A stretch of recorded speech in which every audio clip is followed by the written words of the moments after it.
nous allons ouvrir cette séance avec un hommage à Albert Claude. C'est le Rockefeller Institute qui fut le premier à appliquer le microscope électronique à la biologie des cellules. Avant cela, dira-t-il, la cellule était aussi éloignée de nous que les étoiles et les galaxies. Il s'en rapprochera au point de gagner le titre de père de la biologie cellulaire grâce à son invention du fractionnement cellulaire par centrifugation différentielle.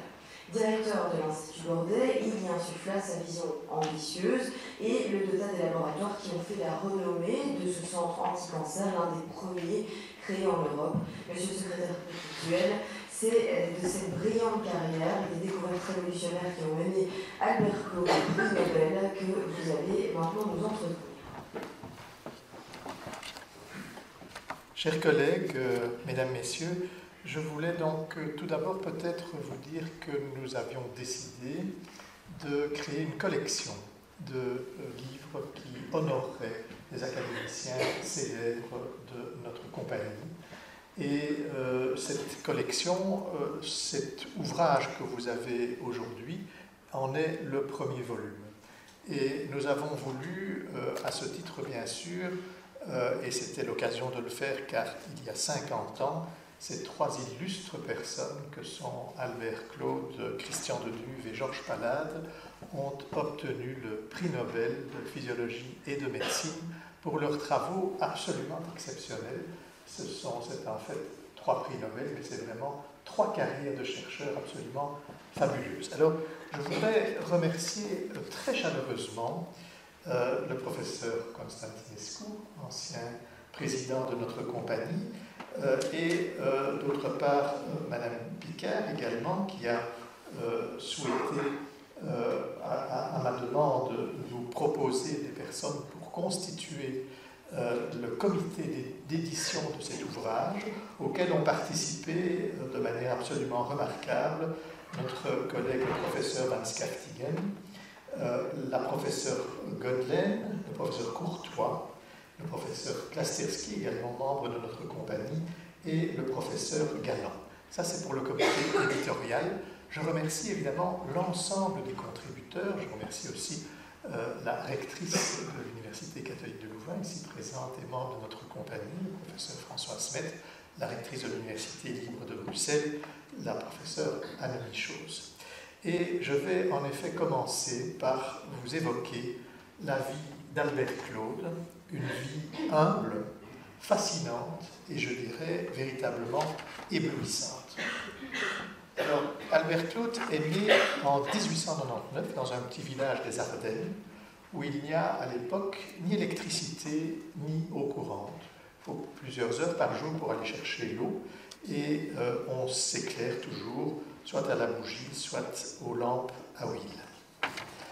Alors, le grand-père d'Albert Claude possède un relais de diligence et il a un contrat avec une société hollandaise pour la distribution de colis. Ça nous fait penser à ce qui se passe aujourd'hui d'une manière évidemment extrêmement artisanale. Il lit cependant Victor Hugo, qu'il aime beaucoup, et Lamartine, c'est un homme cultivé.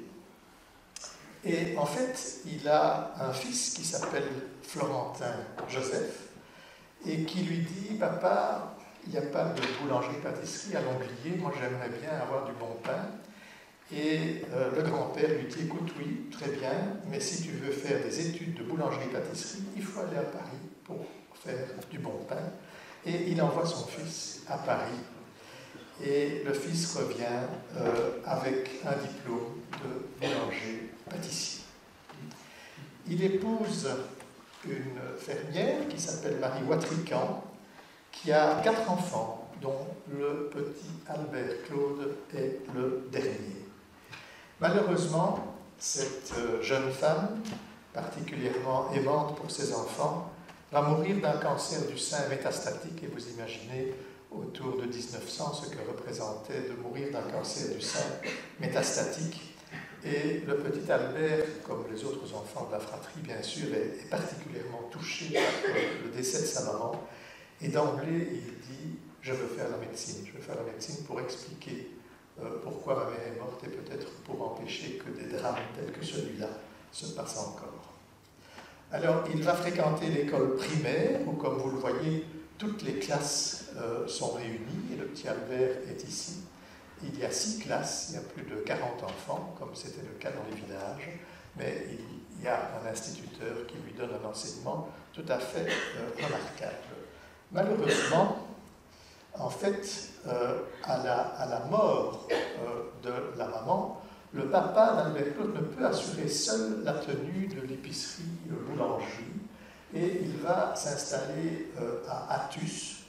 Et à 11 ans, le petit Albert Claude, à 11 ans, donc il a fréquenté l'école primaire que de 7 à 11 ans, en fait, il va être envoyé pendant 4 ans, sans fréquenter l'école, auprès d'un oncle hémiplégique et d'une tante gravataire.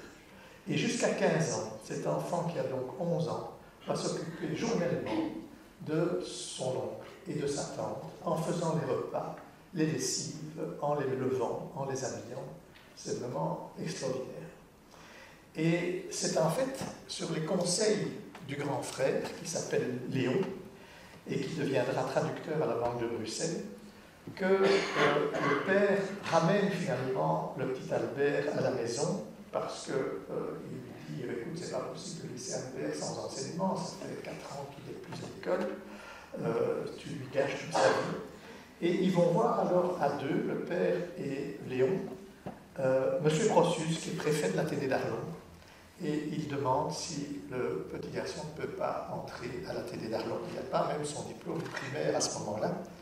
Et le préfet de l'Athénée d'Arlon dit, écoute, comme le petit Léon est extrêmement brillant, j'accepte que Albert puisse suivre des cours. Il y a des remontrances de plusieurs professeurs qui s'accumulent, mais Albert suit honorablement les cours. Lorsqu'il a 17 ans, il n'a pas fini son diplôme d'études secondaires, la guerre de 14-18 commence. Et en fait, il va quitter l'Athénée qui est occupée et entre aux fonderies d'Athus, un ingénieur lui proposant alors de dessiner des pièces de fonderie, et il va en dessiner des milliers à l'époque, des milliers de modèles. Alors, un professeur de l'Athénée d'Arlon le contacte pour faire partie de l'intelligence service britannique, et il accepte de faire de la résistance. Il a donc 17 ans à ce moment-là, et il va participer alors de manière vraiment exemplaire à la résistance au sein de la Dame Blanche. Il observera les mouvements des troupes par route, par train, transmet de nombreux renseignements essentiels au péril de sa vie, et il va recevoir, comme vous le voyez sur la droite, un diplôme de résistant exemplaire par Winston Churchill, déjà ministre de la guerre pendant la guerre de 14-18. Alors, il veut, en sortant de la guerre, s'inscrire en médecine à l'université, mais il n'y a pas son diplôme secondaire, donc il ne peut pas s'inscrire. Mais on lui dit qu'il pourrait peut-être s'inscrire à l'école des mines s'il en réussit l'examen. Alors, en fait, le problème, c'est qu'il n'a pas d'argent pour payer ses études et qu'il va alors se mettre à distiller de l'alcool pour fabriquer de l'alcool de prune. Et il va produire une petite maison, vous voyez ici, maison Albert Claude et compagnie à Liège, où il produit de l'alcool de prune pour payer ses études et pour payer son inscription à l'examen de l'école des mines, qu'il va réussir de manière remarquable en 1921. La Belgique va alors permettre aux jeunes résistants de s'inscrire à l'université sans diplôme secondaire, et il va s'inscrire en médecine. Pour vivre et payer ses études, donc il se lance avec un ami dans la distillerie d'alcool. Alors les études de médecine. Albert Claude se fait de très nombreux amis cultivés à Liège, dont le peintre Auguste Mambourg, qui deviendra le professeur de l'Académie des Beaux-Arts. Et il est d'emblée fasciné par la cellule, unité du vivant dont on ne connaît encore rien du fonctionnement et des caractéristiques, c'est une boîte noire, et il souhaite en isoler les différents éléments, et ce sera le moteur de sa vie de chercheur. Il va fréquenter pendant ses études de médecine à l'Université de Liège 4 laboratoires, dont ceux des professeurs Désiré Damas et Henri Frédéric. Il fait des coupes microscopiques d'embryons de truites et fait ses premières centrifugations pour réaliser des fractionnements. Il étudie ainsi les granulations éosinophiles dans l'asthme. Alors, à la fin de ses études de médecine, qu'il réussit avec grande distinction, il a toujours cet intérêt majeur pour la recherche fondamentale sur la cellule, mais aussi sur la cancérologie, étant donné le décès de sa mère. Et en 1923, il emménage un laboratoire dans la clinique du chirurgien Louis Delray et utilise des appareils provenant du laboratoire d'anatomie pathologique du professeur Firket qui les lui fournit, et y greffe une tumeur de souris chez le rat. Il entreprend un programme d'études sur les cellules en croissance et il va terminer donc ses études de médecine avec grande distinction en 1928 et désire alors postuler pour une bourse de voyage du gouvernement belge. Alors les voyages. Il va tout d'abord, en 1929, être accepté dans le laboratoire de cancérologie du professeur Blumenthal à Berlin. Blumenthal dit qu'il pense que les cancers sont dus à des bactéries, mais Claude va reprendre méticuleusement les expériences de Blumenthal et va en 6 mois réfuter la théorie bactérienne du cancer et quitter l'Allemagne car le professeur Blumenthal ne le veut plus dans son laboratoire à partir du moment où il a souligné que l'hypothèse était pas rencontrée. Il va y rencontrer Ellen Trouschka, jeune étudiant faisant sa thèse sur le concept du microscope électronique. Claude souhaite alors travailler à l'Institut Rockefeller. Il pense qu'il n'y a que l'Institut Rockefeller qui peut lui offrir les moyens de faire ce travail qu'il souhaite sur la cellule. Et il va écrire à Simon Flexner, directeur de l'Institut Rockefeller, une très longue lettre où il expose son plan de recherche. Flexner est extrêmement impressionné par le plan suggéré et proposé par Albert Claude et il lui propose de travailler dans le laboratoire de Murphy sans avoir néanmoins, sans ne pas avoir écrit une lettre au recteur de l'université de Liège en lui disant qui est ce jeune homme quand même extrêmement particulier qui m'a écrit une lettre éblouissante et qui est si jeune. Et le recteur de l'université de Liège lui dit c'est un plus brillant étudiant, prenez-le.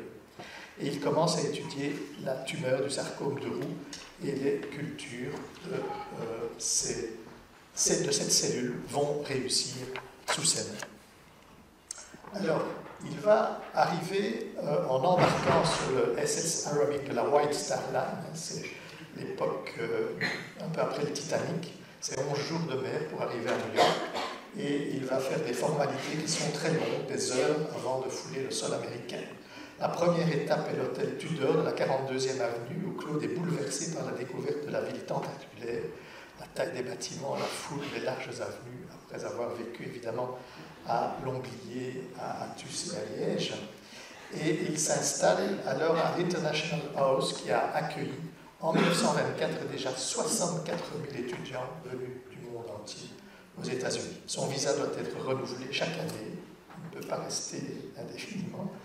Et le cancer, à l'époque, n'était pas du tout une priorité de l'Institut Rockefeller, mais James Murphy, puis Claude, allaient véritablement modifier cet état de fait. Alors, les premiers travaux de Claude, mais Claude va s'investir dans la tâche difficile d'identifier chimiquement l'agent transmissible responsable de la tumeur du poulet. Il va perfectionner ses compétences sur les cultures cellulaires dans le laboratoire d'Alexis Carrel, qui est un laboratoire voisin. Et Flexner souhaite absolument qu'il reste à Rockefeller, parce qu'après une année, il va déjà renouveler son visa. Il va renouveler son visa plusieurs années de suite. Et c'est au moment du crash boursier de 1929 qu'il arrive à New York, il voit de longues files d'attente devant les soupes populaires, et il se sent finalement paradoxalement mal à l'aise d'être en quelque sorte à l'abri du problème économique en étant dans l'Institut Rockefeller. Et en 1933, Flexner, admirant Claude, le stabilise définitivement à l'Institut en disant au cours des travaux, Claude a fait preuve d'une ingéniosité remarquable en développant des techniques d'oxydoréduction des extraits tumoraux. Alors, il a évidemment une vie sociale à New York. Par le docteur Francisco Durand-Reynals, collègue de travail, il fréquente la colonie espagnole. Il va y rencontrer le grand peintre Diego Rivera, qui fera d'ailleurs une fresque qui est à l'Institut Rockefeller sur les cellules et sur les travaux de Claude. Il va rencontrer toute une série de jeunes chercheurs, comme Sanford Paley, George Malad, Kate Porter, Charles Oberlin, qui est accueilli dans son laboratoire, et il va épouser Julia Gilder, fille de l'historien Rodman Gilbert et de Comfort Tiffany, petite fille du célèbre joaillier de la 5e avenue. Ils auront une fille, Philippa, qui deviendra professeure de biologie à l'université du Wisconsin, de même que son épouse Stratton. Elle a 89 ans aujourd'hui, et toujours. Malheureusement, son travail extrêmement accaparant à Rockefeller conduira son couple à l'échec, ce qu'il vivra fort mal. Alors, tous ceux qui l'ont approché ont loué, comme l'a dit Christian de Duve, le prince de la biologie cellulaire. Son ingéniosité était véritablement remarquable. En particulier, elle s'est focalisée sur 3 domaines cruciaux qui ont permis à d'autres, comme le professeur de Duve et Palade, d'accéder à leurs propres découvertes. Ce sont les techniques de centrifugation. Il a dessiné une centrifugeuse, il en a conçu le principe, qui tournait à plus de 20 000 tours minute. Il a aussi fabriqué des ultramicrotomes pour couper les tissus au nanomètre et a développé finalement, en partenariat bien sûr avec des physiciens comme Rouchka, le microscope électronique. Alors, la cellule contient-elle des structures qui échappent au mode traditionnel d'investigation? C'est évidemment ce qu'il souhaitait définir. Et 5 années de recherche sur la tumeur de Rousse vont l'amener à isoler une ribonucléoprotéine de nature virale qui expliquait d'où venait finalement la tumeur. Il a développé l'ultracentrifugation après broyat en séparant et en purifiant les constituants. C'était aussi très particulier de faire des broyats cellulaires à l'époque. Il a micro-analysé chimiquement les constituants. Il a travaillé sur les extraits cytoplasmiques en révélant de gros et petits granules non visibles au microscope optique et a appliqué toute cette technique aussi, ce qui était original, en dehors de la cellule cancéreuse, à des cellules normales. Alors, les découvertes de composants universels à toutes les cellules ont été alors réalisées par lui, les microsomes, 10 à 15% du poids sec cellulaire, les mitochondries contenant la cytochrome oxydase, la succinoxydase et le cytochrome C. Il bénéficie du microscope électronique naissant. Il s'y était déjà beaucoup intéressé, mais son article dans Science sur la constitution du cytoplasme conduit la firme Interchemical Corporation à en mettre un à sa disposition. Les découvertes et recherches de Claude sont maintenant mondialement connues et publiées dans les meilleures revues. Il va travailler avec un jeune roumain, Palade, Georges Palade, jeune chercheur accueilli dans son laboratoire et qui découvrira les grains de palade ou ribosomes. Il sera aussi extrêmement lié à Christian de Duve, qu'il admirait beaucoup au sein de l'Institut Rockefeller. Puis la Deuxième Guerre mondiale éclate. Claude veut participer à l'effort de guerre. Il va voir un général américain et il lui dit « Je voudrais bien participer à l'effort de guerre ». Et le général américain lui dit « Restez bien à Rockefeller, vous êtes bien plus utile là-bas ». Et après la guerre, il va donner un très grand nombre de conférences, notamment en Europe. Il va devenir membre de notre Académie de médecine. Il est fait honoris causa de très nombreuses universités européennes. Et à Bruxelles, il va loger, ici tout près, à la Fondation universitaire, chaque fois qu'il y viendra. Alors, il est d'abord sollicité pour participer aux travaux de la Fondation Reine-Élisabeth, qui était la fondation qui avait été donnée par l'Amérique au roi Albert et à la Reine Élisabeth, mais il n'a pas été convaincu. Et en juillet 1947, le recteur de l'ULB, professeur Cox, propose à Albert Claude la direction de l'Institut Jules Bordet, reconstruit par l'architecte Brunfaux, 120 lits, qui végétait dans une activité limitée à la radiothérapie avec mademoiselle Simon, et il veut en faire un centre comme le Memorial Hospital de New York. Claude a alors 48 ans, il achète une maison Excel, et en 17 ans, il va faire de l'Institut Bordet un centre de renommée internationale remarquable, y amenant notamment Henri Tagnon, remarquable interniste belge, ayant séjourné à New York et à Boston, à Harvard. Il va métamorphoser l'Institut en un véritable centre du cancer multidisciplinaire où sont alliés les soins tertiaires de premier plan, l'enseignement et la recherche. Les témoignages sont unanimes sur la clairvoyance d'Albert Claude et ainsi le professeur Fruling, notre ancien secrétaire perpétuel, disait « Il fut un homme d'un autre âge, figure ascétique de gothique tardif, avec l'audace, la rigueur et la conviction des bâtisseurs de cathédrales. » En 1974, c'est grands pionniers de la biologie cellulaire, monuments de la science, vont recevoir ensemble le prix Nobel de physiologie et de médecine. Jusqu'à 1930, disait Claude, en microscopie optique comme en astrophysique, il nous était permis de voir l'objet de nos observations, mais pas de le toucher.